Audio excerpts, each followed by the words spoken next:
कुशीनगर जनपद के नगर पंचायत खड्डा के प्रांगण में 4 जनवरी 2021 की सुबह के 10 बजे से नगर पंचायत खड्डा के सभासदों ने 15 सूत्रीय मांग को लेकर अनिश्चितकालीन धरने पर बैठ गए। सभासदों का आरोप है कि नगर पंचायत खड्डा भ्रष्टाचार का अड्डा बना हुआ है, जिसके कारण अधिकारियों की जांच में भी देरी हो रही है। में सभासदों द्वारा जिलाधिकारी समेत उच्च अधिकारियों को 8 शिकायती पत्र दिए गए थे, जिसका निस्तारण समय पर न होने के कारण सभासदगण धरने पर बैठने को मजबूर हो गए तथा धरने पर बैठने के बाद 3 दिन के अंदर निस्तारण न होने पर सभासदगणों ने आमरण अनशन पर बैठने की बात कही है। धरने की सुबह सभासद प्रतिनिधि कैलाश भारती द्वारा टेंट लगवाने को लेकर नगर अध्यक्ष प्रतिनिधि कहलाने वाले के चहेते युवक द्वारा कैलाश भारती को मार पीट कर अधमरा कर दिया गया। इसकी भनक सहयोगी सभासदों को लगते ही मौके पर पहुंचकर घायल सभासद को उपचार हेतु चिकित्सालय ले जाया गया, जहां उपचार के बाद हालत सामान्य हुई। धरने पर बैठे सभासदों में अमृता गुप्ता, अनिल गुप्ता, इंदु देवी, पशुपतिनाथ, विनोद कुमार यादव, महादेव चौधरी, गायत्री देवी, राजेंद्र कुमार यादव के साथ मनोनीत सभासद संतोष तिवारी, राहुल कुमार मधेशिया, मधु गुप्ता आदि सभासद उपस्थित रहे। जैसे कि आज का प्रोग्राम था हम लोगों का धरना प्रदर्शन का, तो उसमें हमको जिम्मेदारी मिली थी कि स्ट्रेचर वगैरह लगवाना है आपको, तो हम सुबह आए हैं।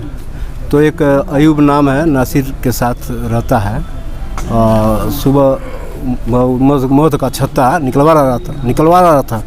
उसके बाद हमने मना किया कि हम लोग धरना प्रदर्शन करेंगे, तुम निकाल रहे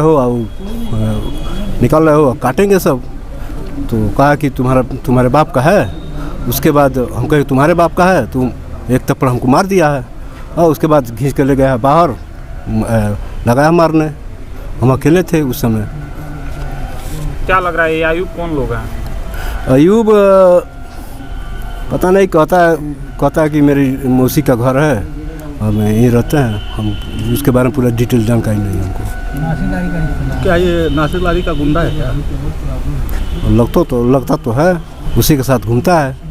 नगर पंचायत खड्डा में बीते 3 वर्षों से लगातार नगर पंचायत की जो अध्यक्ष श्रीमती रुखसाना लारी हैं, वो अनुपस्थित चल रही हैं। बोर्ड की बैठकों में वो कभी नहीं आती हैं और लगभग 1.5 वर्षों तक हमारे कुछ नए सभासद थे, कुछ पुराने, इनको दबा के जबरन सिग्नेचर कराया गया।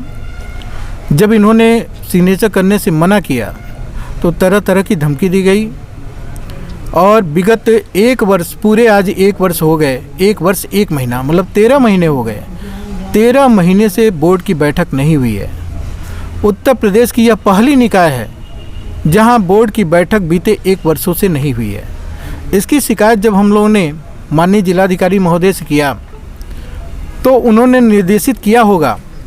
इसके बाद एक दिन हम लोगों के पास एक रजिस्टर पहुंचा और उस पर लिखा हुआ था कि वर्चुअल मीटिंग कराया जाए।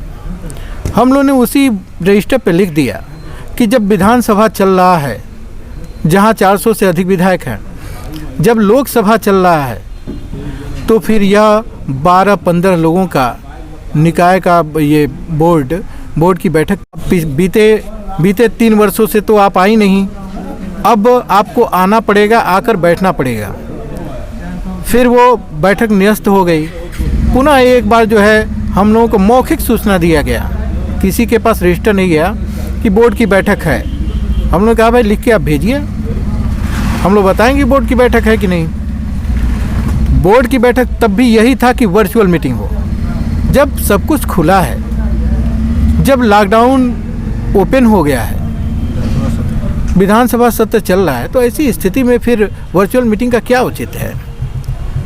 अब यहाँ नासिर जो रुखसाना लारी का पुत्र है, यह लगातार सोशल मीडिया पे आप लोग देखे होंगे कि सोशल मीडिया पे वो लगातार लिखता रहता है कि आज नगर पंचायत में ये कार्यक्रम, वो कार्यक्रम।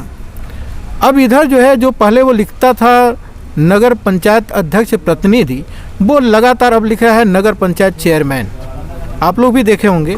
इसकी शिकायत आज के 5 दिन पहले हम लोगों ने स्थानीय थानाध्यक्ष, एसडीएम, जिलाधिकारी, मंडलायुक्त सभी लोगों से हम लोगों ने किया है कि यह जो संवैधानिक पद है, इस संवैधानिक पद का दुरुपयोग कर एक ऐसा व्यक्ति जो कहीं भी जनप्रतिनिधि नहीं है, वह समाज के अन्य लोगों को गुमराह करने का काम कर रहा है, उसके विरुद्ध एफआईआर दर्ज किया जाए। हम लोगों की आज की जो 15 सूत्रीय मांग है, इस 15 सूत्रीय मांग के अतिरिक्त एक 16वां भी मांग है कि उसके विरुद्ध एफआईआर दर्ज किया जाए, लेकिन अभी तक प्रशासन ने एफआईआर दर्ज नहीं किया है।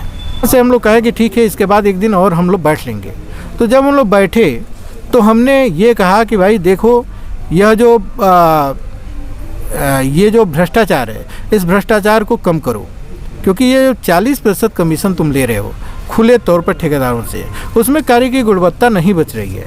तो एक तरफ बन रहा है, दूसरी तरफ टूटा है, उसमें ठेकेदारों को मैं दोषी नहीं मानता हूँ, इसलिए कि जब 40% उनको देना है तो वो करेंगे क्या। बहुत सारे ऐसे ठेकेदार हैं जो नए ठेकेदार हैं, उनका हर काम में नुकसान होता है, और यही कारण है कि यहाँ से ठेकेदार भाग भी रहे हैं। अब कोई नहीं, तो फिर उसने कहा कि मैं 40% लेता हूँ, मैं हिसाब दे रहा हूँ, बताओ किसको देते हो। बताया वो कि किसको मैं देता हूँ, फला को 5%, फला को 5%, सभासदों को 6%।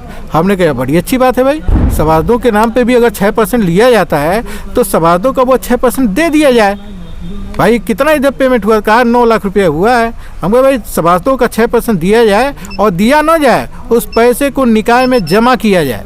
अगर सभासदों के नाम पर यह पाप हो रहा है तो इस पाप को नगर निकाय में पुनः वापस किया जाए, यह मानकर कि हम लोगों ने अनुदान दिया है, उससे सड़क बन जाए, नाली बन जाए, किसी सभासद को कमीशन की ज़रूरत नहीं है। यह धरना कितने दिन तक चलेगी? यह धरना अभी हम लोग आज शुरू किए हैं, 3 दिन तक हम लोगों का क्रमिक है। अगर 3 दिन तक हमारी बात नहीं मानी गई, हमारी मांग नहीं मानी गई, हमारी बात नहीं सुनी गई, तो 3 दिन के बाद हम लोगों में से जो स्वस्थ रहेंगे, 2 लोग, 4 लोग, 5 लोग, हम लोगों में कुछ शुगर के भी पेशेंट हैं, कुछ बुजुर्ग हैं, कुछ हार्ट के पेशेंट हैं, तो ऐसे लोगों को छोड़ के हम लोगों में जो स्वस्थ हैं, ऐसे लोग आमरण अनशन पे बैठेंगे, और उसके बाद हमारा आमरण अनशन शुरू होगा। आज तक वही इतना पानी जो जनहित में नगर पंचायत में सरकार के पैसे से लगा हुआ है जनता की सेवा के लिए, लेकिन अपने बाप की पता के समझ के लोगों ने इसको बंद करके रख दिया है। मैं पूछना चाहता हूं नगर पंचायत में, चाहे हम हैं, चाहे चुन करके जो भी आया हो, 5 साल पूरा होने के बाद से नगर पंचायत के एटीएम हो, नगर पंचायत के कार्यालय हो, सरकार की संपत्ति है, सरकार की रहेगी, हमारी एक भी पैसा नहीं रहेगी। इस पर गरूर करने की क्या जरूरत है, इस पर घमंड करने की क्या जरूरत है। आज तुम यहाँ हो, कल यहाँ से चितौनी चले जाओगे, इसमें तुम्हारा क्या लगा है? सरकार की रखवाली करने के लिए रखे हो गए हो, लेकिन इस पर चला गौर करिए। उसके बाद भी नहीं जाता है आदमी, ताला लग जाता है। ताला लगने के बाद से दूसरे दिन खबर आती है कि उसमें कीमती रखी हुई सामान फिर उस ताले को खोल करके चोरी करा लिया जाता है। मैं पूछना चाहता हूं, क्या यह सही है? नगर पंचायत में बसे हुए लोग, जहां तक मेरी आवाज जा रही हो, आप इस पर निर्णय लेने का काम करेंगे कि नगर पंचायत चलेगी, इस तरह से भ्रष्टाचारी हम लोग के बीच में रहेंगे कि हमारी सभासद घटाई फाड़ फाड़ करके आप लोग की आवाज आप लोग तो पहुंचाने का काम करेंगे। जगिए, नहीं तो यह नगर पंचायत लूट जाएगी। अभी 2 साल का समय है। यह नगर पंचायत का मामला नहीं, आज तहसील का मामला नहीं, यह पूरे एक आदमी का विषय है जो खड्डा नगर पंचायत में अन्न पानी खा रहा है। एक आदमी का विषय है, किंतु आज तमाम प्रयासों के बाद सरकार की सूझ हम लोग सभासदगण इस इंतजार में पड़े हुए थे कि शासन के बड़े अधिकारी, चाहे माननीय डीएम साहब हो, चाहे तहसील के एसडीएम साहब हो, ये जरूर विषयों पर कुछ ध्यान देंगे। आज तक हम लोग कुछ समय लेकर के चुप हो गए थे। हमने कहा कि अपनी लड़ाई तो बार बार लड़ी गई, कुछ अधिकारी को भी देखने की जरूरत है कि हमारे अधिकारी क्या कर रहे हैं। लेकिन हमारे अधिकारी तो यह साबित करने में लगे हुए हैं कि सभासद मन बिक गए। इसको साबित करने के लिए लगे हुए हैं लोग कि सभासद पैसे में बिक गए हैं, इसलिए लड़ाई को बंद कर दिए हैं। मैं कहना चाहता हूं, अरे पैसे पर सब कुछ नहीं खरीदा जाता, मान सम्मान नहीं खरीदा जाता। बिकने वाले को खरीदते रहे हो, खरीद ही रहे हो, उसी के दम पर तुम बच रहे हो। नहीं तो आज नगर पंचायत की दिशा 6 महीना पहले बदल गई होती। आज किसी नगर की नाली बाकी नहीं लगी होती, आज किसी नगर का इंटरलॉकिंग बाकी नहीं होता। धरना चलेगा यहाँ, धरने को समाप्त करने के लिए साजिश के तहत आज मधु छाता निकलवाने का काम किया गया कि मधु चारों ओर बिखर जाएंगी, नगर पंचायत का कार्यालय अस्त व्यस्त हो जाएगा, जिससे कि धरना और प्रदर्शन नहीं हो पाएगा। मैं कहना चाहता हूं, तुम्हारा डर से 2 साल भर से आदमी झेलता रहा, यह मच्छरों का डर से 24 घंटा से अधिक नहीं चलेगा। उसको भी झेलने का काम हम लोग कर लेंगे, लेकिन हमारी लड़ाई पीछे नहीं हटेगी। मैं ज्यादा कुछ ना कहते हुए, हमारी आवाज चलती रहेगी।